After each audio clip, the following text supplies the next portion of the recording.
people, it's your boy, the Boxing Lowdown, and I'm back here with another Mythical Monday video. Now, as always, people, don't forget to like, share, and subscribe. Feel free to drop a comment if you like, and I'll happily get back to you.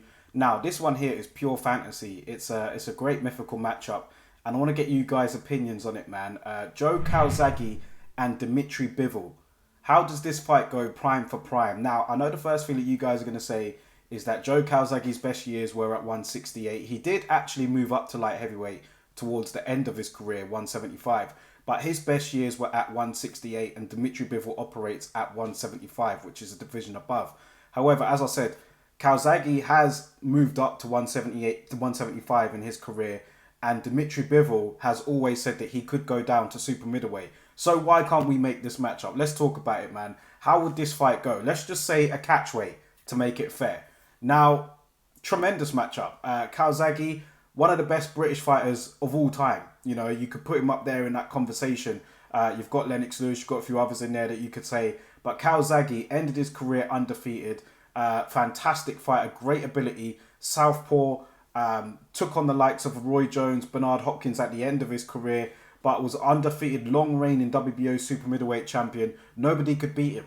Do you know what I mean? Calzaghe had a terrific style. He was quick. He threw a lot of punches. He was strong. He was accurate. He was fast.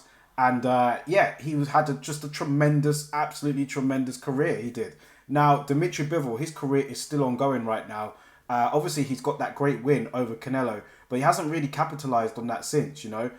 He's looked at as probably the best guy at light heavyweight at the moment, but we still need to see him take on Beterbiev for that to be proven. You know, there's been talks about it happening, but his career's kind of stalled a little bit, DMITRY BIVOL, man. He definitely hasn't capitalized off that Canelo win. But look, the guy is undefeated. He's got tremendous technical ability. He does pretty much everything almost perfect. Do you know what I mean? So from the book, this guy has a terrific jab, just does everything well. Do you know what I mean? He's very, very difficult to beat, as Canelo saw.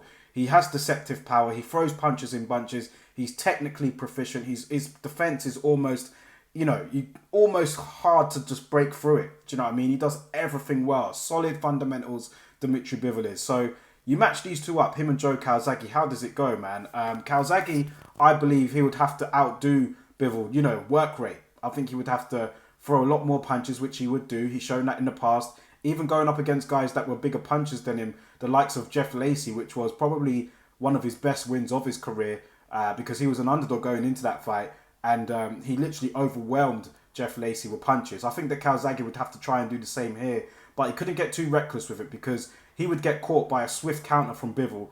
Absolutely. So it would be a difficult fight for Joe to navigate. I think that he would have the ability to potentially outwork BIVOL over 12 rounds. He's got a good chin, Calzaghe, but he has been down a few times, and there's no, you know, there's nothing to say here that he could not get caught with a BIVOL counter and get dropped. But Calzaghe's got a lot of heart, and he is a very busy guy. A lot of people used to say that his punches were slaps, but, you know, a lot of people that were on the end of those wouldn't have called them slaps. I'll tell you that for now.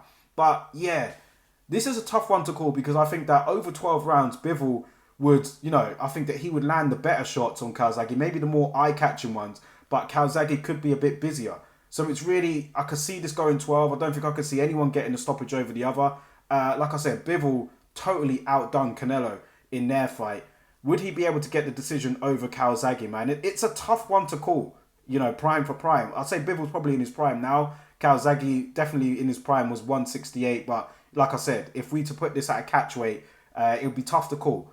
I'm going to open the floor out to you guys, man. I want to get your thoughts on this because, yeah, if we were going strictly by the weights, if it was 168, I would say Calzaghe on points. If it was 175, I would say BIVOL on points. But a catch weight between these two in their primes, how does it go?